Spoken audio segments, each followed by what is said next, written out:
Swayam Prabha. Digital India. Educated India.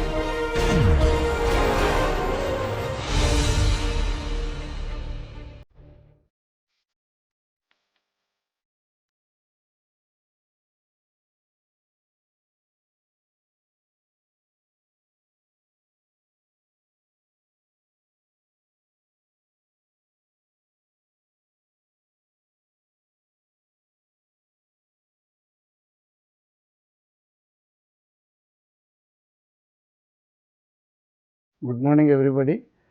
Welcome to this class where we will be starting a new chapter, that is on production of ultra high vacuum. So far we have been discussing medium vacuum, high vacuum. We did up to diffusion pump to produce 10 power minus 7, 8.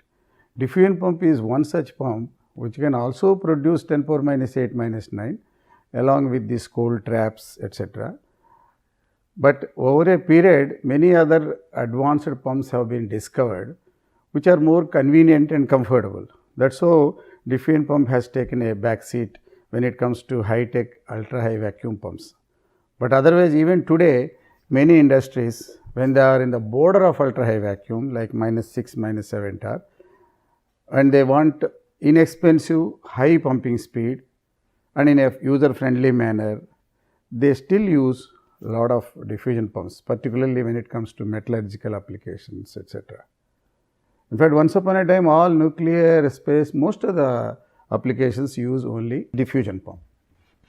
But today, more advanced pumps have come, like turbomolecular pump, cryo pump, because of other technologies. Turbomolecular pump came because of high speed turbine technology, which is also recent in the last century, later half. Similarly, cryo pump, it came out of cryogenic engineering, production of very, very deep low temperatures. There is one ion pump which was there along with diffusion pump in olden days. At the same time, even now it is being continued under some specialized UHV applications. That time also it was little second compared to diffusion pump in olden days. Now also it is somewhat secondary compared to other ultra high vacuum pumps like turbo pump and cryo pump. But still they are very important pumps, particularly in sealed off devices or in a very clean environment in an inexpensive way if you want to produce, and when volumes are not very large, but technology is very high tech and you want 10 power minus 10 torr like that and all. Even today lots of people use ion pumps, and there are varieties of ion pumps.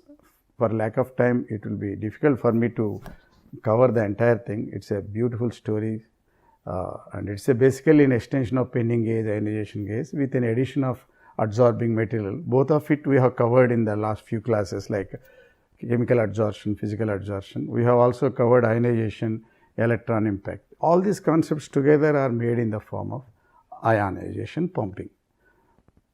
But out of which there is one pump which is called sputter ion pump.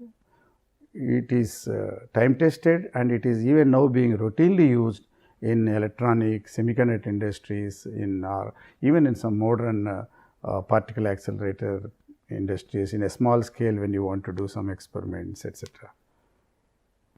Well, it is better to start this ultra high vacuum pump story with ion pumps, because they were there much before the other ultra high vacuum pumps were discovered.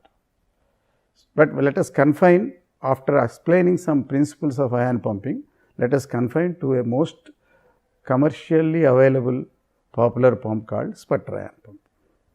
What is ionization pump? What is ion pump? What is sputtering? What is sputter ion pump? How it is produced 10 power minus 8 torr? Whether it requires a pre-evacuation or whether it requires a continuous backing, all these aspects we will see, and towards the end we will also see some applications of these things. Okay. So, let us start our journey to ultra high vacuum with a very good pump, a very clean pump, I would say, a sputter ion pump. In this we are going to cover the concepts like ion pumping introduction, general introduction. Then sputter ion pump in particular, its construction and working. Towards the end, we will see applications and advantages. Of course, there will be some limitations. To start with, let us not think of pumping or anything. Let us follow some physics principles first. In ultra high vacuum, there is no viscosity, there is no drag. In vacuum pumping, what happens is, in high pressures, when you start from 1000 millibar to say 10 power minus 1 minus 2, where this rotary pump or other pumps are working, typical medium vacuum pumps, water ring pump or scroll pump, or even like screw pump, etc. They are sucking the gas. That means there is a continuity concept of gas. So, gas molecules in a big chamber, they are randomly moving. This random motion is governed by kinetic theory of gases. But as a whole, they are also streaming towards a particular direction, towards pump, when we switch on the pump. That is because of additional drag on ensemble of all these molecules in a particular direction with a particular velocity. That velocity is a gas velocity. Randomly moving velocity is called thermal velocity, that is called random velocity, that is related to pressure, that is that average velocity, whatever we have talked in our fundamentals. That will be randomly moving in all directions. So, net motion is 0. It is like a static gas, but molecules are moving. That was the basis of kinetic theory of gases. Particular velocity is viscous drag forces are there. Same drag also will create friction, that is a different thing, but the drag is also creating a suction. But when you go to high vacuum, the kinetic theory of gases, random motion is still there, and the motion gets energy from its thermal energy, of course, in all directions, and I will not go into very fundamental derivations of that, but there are very good books dealing with motion of these particles, random motion and particular motion, etc., in ultra high vacuum environments. Beautiful articles have come, which are very useful in modern day industries like semiconductor industry, space and nuclear, etc. But the other approach of dragging is not there. That means gas, we cannot say even gas, these are all molecules in a chamber, but quite a good number. Even in 10 power minus 10 terajoules, few lakhs of molecules are there per unit volume and all. We have told in the beginning. These molecules are randomly moving. And like a diffusion pump or some turbomolecular pump, which are positive displacement pumps in ultra high vacuum, some of the molecules will also go towards pump. And these pumps will catch them immediately with some momentum principle, momentum transfer principle, etc. We cannot get drag actions in ultra high vacuum or high vacuum. Only in medium vacuum and poor vacuum only we can get drag action. So, the molecules are basically going in all directions. Some of them will go to pump direction, pump catches. But there is another pump. While classifying pumps, we have seen there are some pumps which are entrapment pumps, which are positive displacement pumps. Positive displacement means they really remove the molecules, compress them and give it to either backing pump if it is a ultra high vacuum pump, other if it is a medium vacuum pump directly atmosphere. That backing pump in the UHV pump backing, that will take it to the atmosphere. Story is positively displacing. In such pumps, what you are observing? Molecules are moving from here to that to that. But there is an associated pumping speed. That means, if you define a liter gas containing that much molecules, if that many molecules are removed, you call it as a liter per second or liter per minute. All these concepts we have understood. Why I am talking these things are, these concepts have to be again invoked when you discuss ultra high vacuum. That these things are common to turbomolecular pump and cryo pump. That is why I am covering little bit along with ion pump. When we go to the turbo pump and cryo pump, what all that I have discussed is common for them also. Till now I have not started ion pumping. These are molecules, there are no ions. Now, coming back to ion pump. In ion pumps, or to be more specific in a commercial terms, it is ion gettering pumps. Gettering, I have told you when we are discussing sorption phenomena, when molecules are retained on a surface, it is called sorption. If they are retained by van der Waals forces, that is called physical adsorption, like charcoal, etc., it absorbs. If they are retained initially by physical adsorption to go towards the surface by van der Waals forces, but later it is forming a compound and to make bonds, then it is permanently retained with larger force, so that they are never desorbed. That is called chemisorption. The popular name for chemisorption is gettering. So, it is a chemistry pump. Physisorption is a physics pump. These sorption, physisorption and chemical sorption can be combined with ionization to produce ion pumps.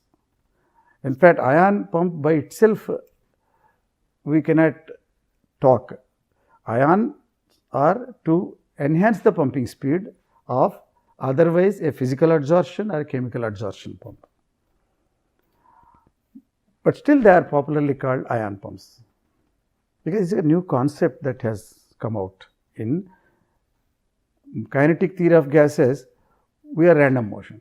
Now, we want motion towards pump. But I told you just now few minutes back, there cannot be motion towards pump unless you are in medium vacuum or poor vacuum. Now, how do you make these molecules, instead of randomly go towards a particular direction? People thought that is not our idea. Generally, let all the molecules go within the chamber. Let some molecules go towards the pump, and we will make pump more and more efficient, so that pump catches them and removes them, positive displacement. But with ion pump, it is not that story. These molecules can be made to go not necessarily by the drag potential. Drag, it is not the drag that is responsible for going like in medium pump. We can also have some other drag. How? At molecular level, molecular drag. How? In turbomolecular pumps, we will treat it as a molecular drag, but here the molecules can be ionized. Now, I am coming to ion pump. This much introduction is required because it is ultra high vacuum molecular flow, and first time we are discussing molecular flow. Okay. This is ultra high vacuum in the production. Next 3 classes are ion pump, sputter ion pump, and then turbomolecular pump and cryo pump. These are all ultra high vacuum pumps. So, things have to be taken in a different direction. Conventional fluid mechanics will not work here. So, if the molecules are made in the form of ions, then there is one extra attraction, that ion means positive ion. Its mass is almost like an atom or molecule, but they will go towards cathode or anode depending on the charge. Most of the ions are positive, so they will go to cathode, and whatever electron that is out of that atom to make itself as ion, that goes to the anode. Electron knows how to come out of the vacuum vessel through the wires all the way out of the vacuum, but ions basically will go to cathode, and there if you can catch them by chemical adsorption or physical adsorption, then we have a pumping action. That means, there is a sort of streaming concept we are creating in molecular level. It is not static molecular motion like a random motion, molecular level, but in a dynamic, in a direction. So, that directionality we could give because of electric field, that is called ionization. If this concept is used in a pump, those pumping mechanisms are called ion pumps. But really, to make it effective, it is not good enough if you make them streaming to a particular direction. There you have to catch them. That means, these are ions. So, there must be an electrode to catch them and eat them or capture them. They cannot be further moving to positive displacement, that is for molecules, not for ions. Here also there is a pump which itself is a electrode.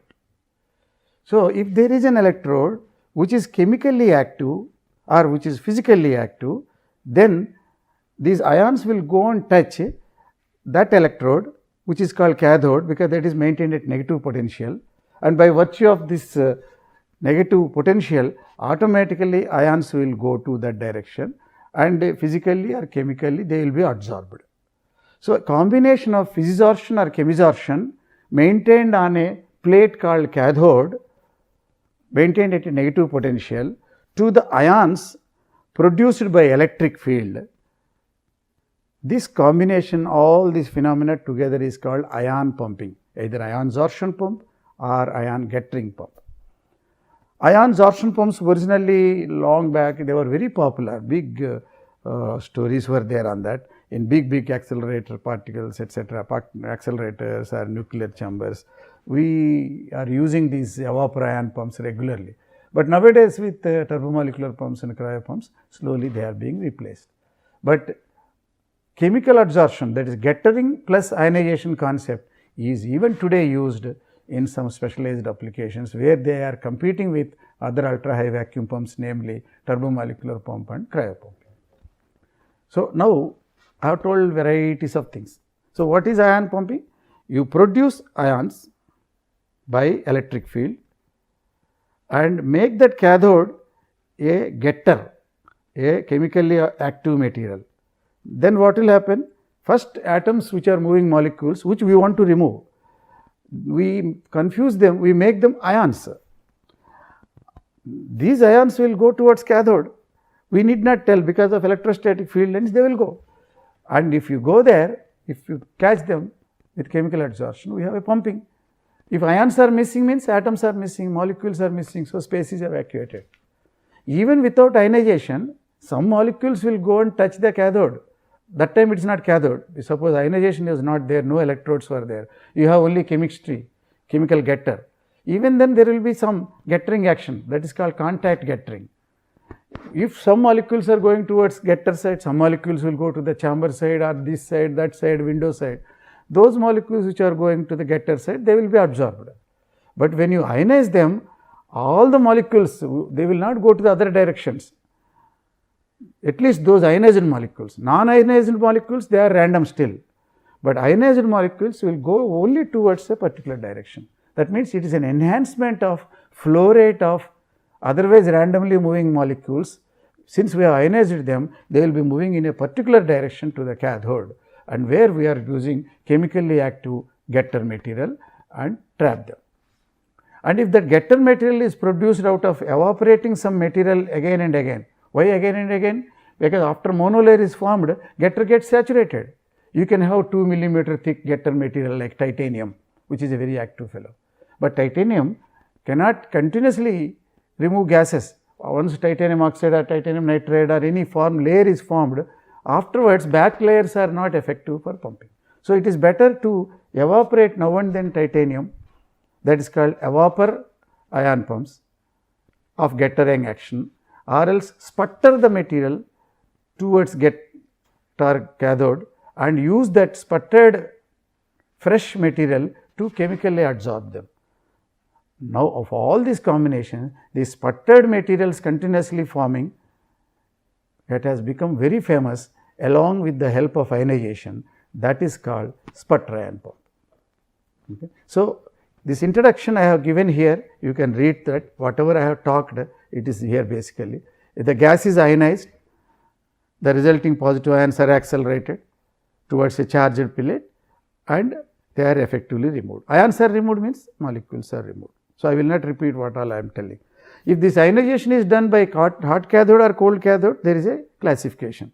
That is like hot cathode gas or cold cathode gas. That is not a big thing, that is only control. In sputter ion pump, it is a cold cathode pump. Okay.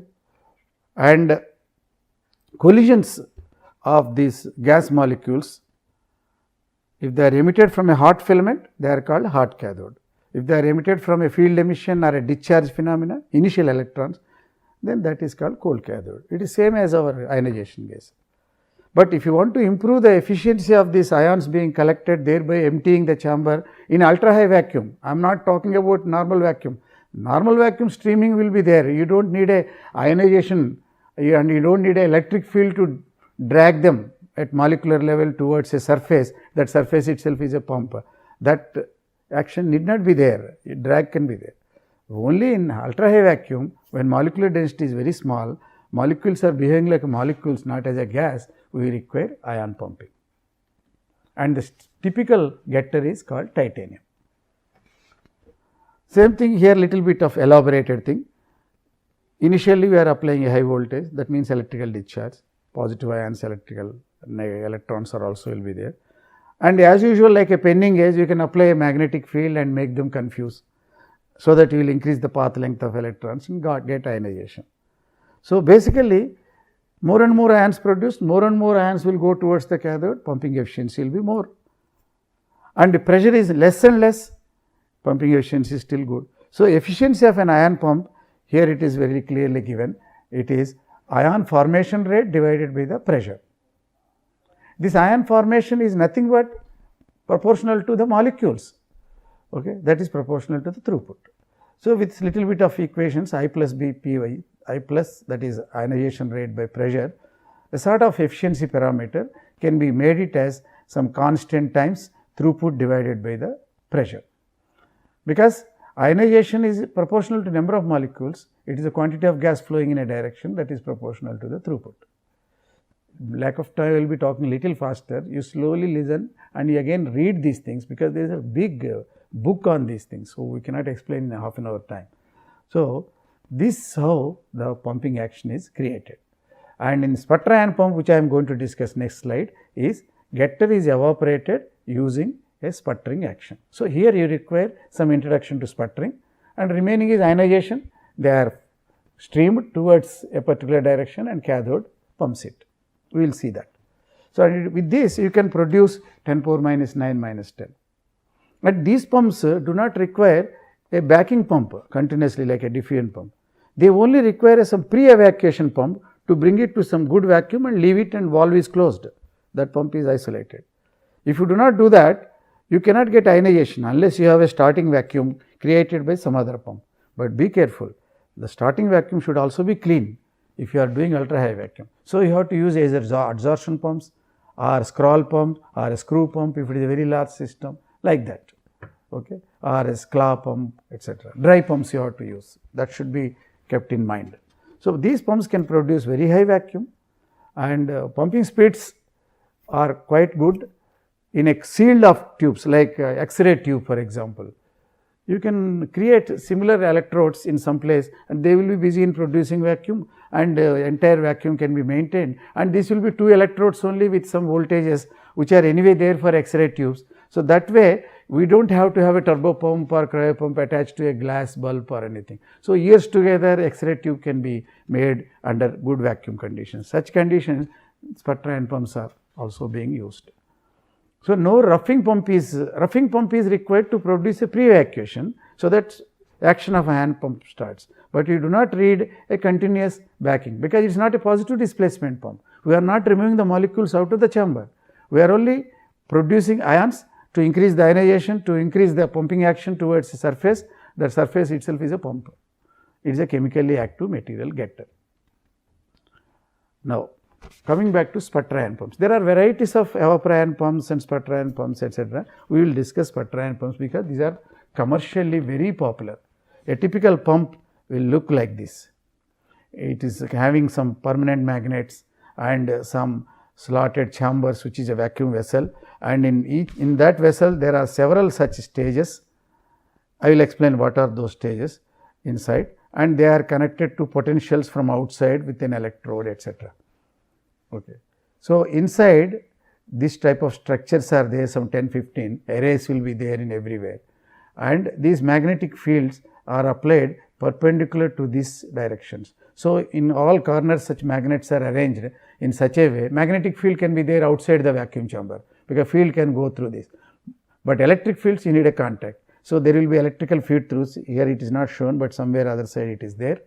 So, here it contains basically 2 black looking things here, they are the cathodes, and one honeycomb type of structure is there, a lot of circular chambers in a small structure like this, which is sandwiched between 2 cathodes, and that cathode is given as a big huge negative potential of 3 kilovolts, and other thing is grounded through a ammeter, and the anode is basically grounded, but with respect to cathode it is called anode because it is a plus voltage, but there is no plus as plus, it is a ground. Ground with respect to Hue's negative is also positive. So, there is 2 cathodes and 1 anode, which is a honeycomb type of structure. So, we will amplify that here now, 2 cathodes and 1 honeycomb type of structure. I have taken one such cylindrical chamber, which is anode now, and magnetic field is perpendicular to it, obtained all the way from outside. So, I have put this B here perpendicular to this. Now, let us understand the action, and in the process we will also explain sputtering, and we will also produce ionization, we will also produce gettering, and all 3 actions together is called sputter ion pump, which is very popular. Okay. Now, what will happen initially when you apply high voltage? There will be discharge. This discharge creates electrons and ions. This is ions means nitrogen ion, oxygen ion, whatever is made out of that ambient, which we want to remove. In fact, these ions only we want to remove, because ions removal means materials removed, but these ions are made to do some duty before they are removed. What is that? That is sputtering.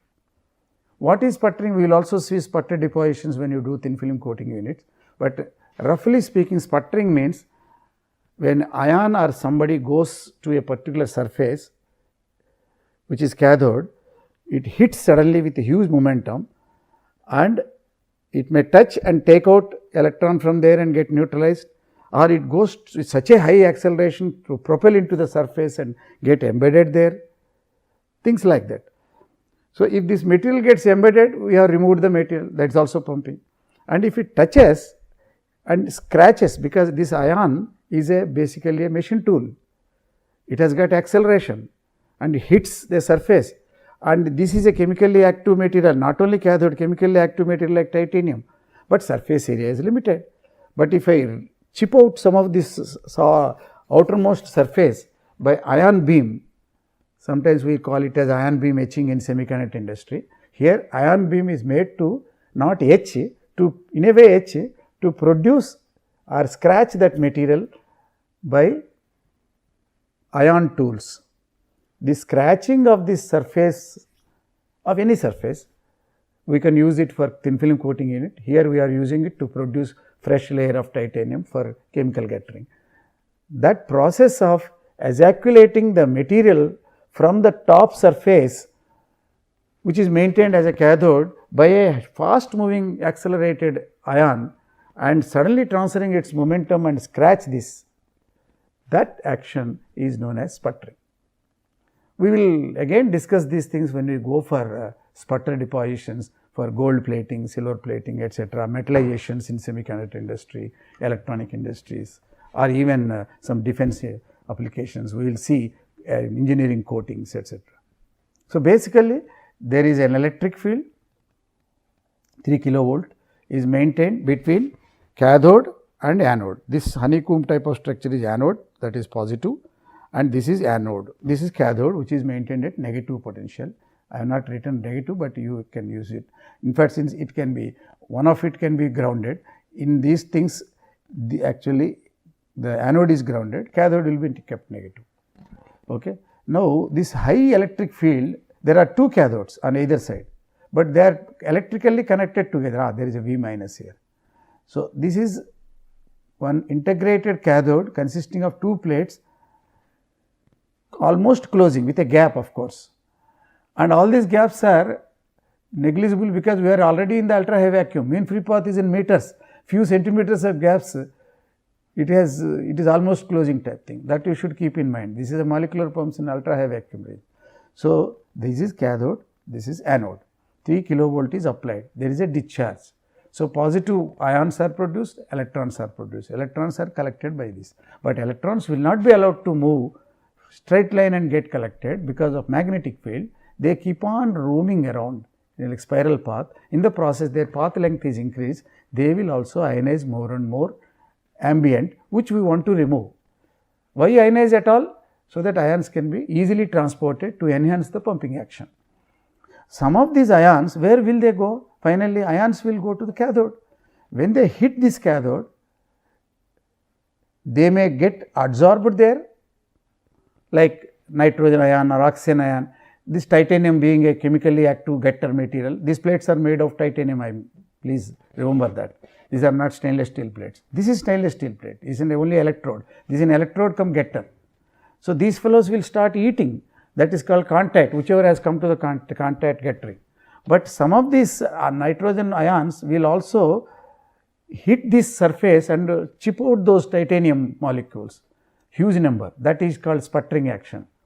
And those sputtered molecules will come everywhere, and they will come here only because mean free path is much longer, gap is less. So, most of them will be sputtered on this enhanced area. That is the reason why we are using honeycomb type of structure. Huge area is created.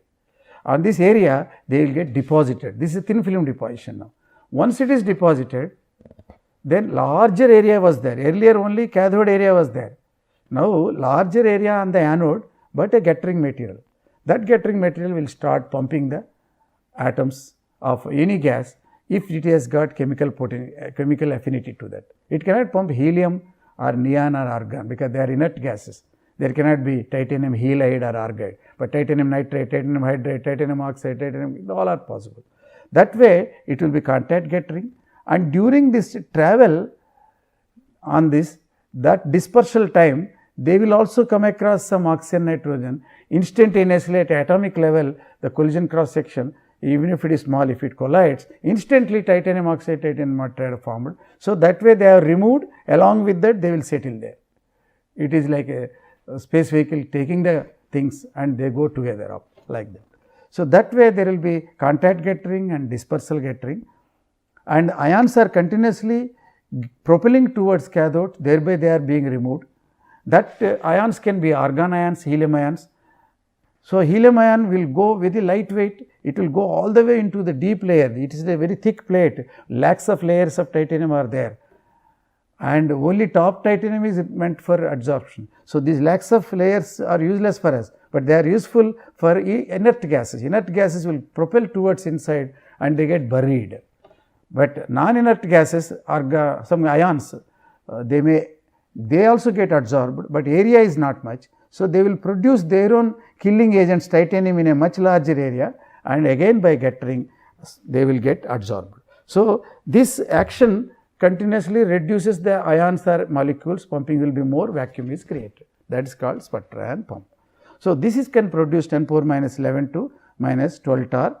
So, basically sputter ion pump is a discharge is created, ions are going towards cathode, they can also sputter the material by momentum transfer. So, that more and more getter is deposited everywhere, and if the number of ions are less, which when it will happen, high vacuum, the number of killing agents, absorbing agent also can be less. So, that way it is a self controlled pump. That is why sputter ion pump has become very popular. Otherwise, you can deposit something, but you may not require that much. So, if as vacuum is improved, less and less sputtering takes place, less and less sputtered layers are required also. That way it is a self controlled way. Okay. So, inert gases cannot be chemically absorbed, but they can be propelled into the cathode. So, inert gases propelling into the cathodes on both sides, and some of them are sputtering this titanium, getting deposited. That titanium chemically absorbs all the gases actively, and as a whole ions are doing a duty of thin film deposition of a cathodic material, which is nothing but a gettering material, and finally getting absorbed in that getter itself in an extended surface area. This is a beautiful pump with lots of electrical and magnetic fields. What magnetic field is doing? It is confusing the electrons to create more and more ions. Electrons create ions. Ions are also being absorbed towards cathode and propelled also, even if inert gases. And electrons also produce cathodic material in the extended area, which is a getter material. So, beautifully they are in a self controlled way. Sputter ion pumps can create a very good vacuum in sealed off devices, even in large scale devices. Multiple pumps are commercially available here in a pumping chamber. This chamber is as a whole connected to your main chamber, where you will get vacuum.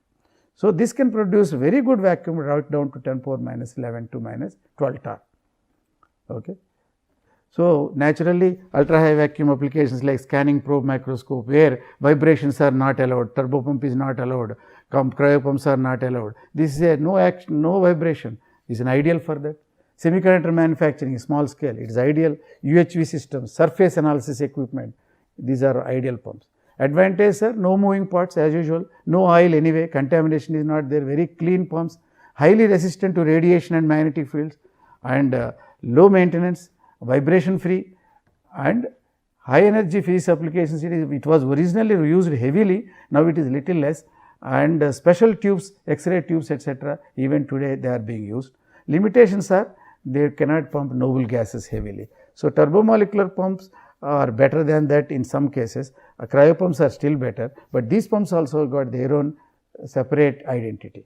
So, with this we have understood sputter ion pump and ion pumps. These are not routinely being used in large scale applications, but very special applications. Once we have completed this UHV, I have also given ultra high vacuum introduction here. So, we will go to the next pump called turbomolecular pump, later finally a cryopump.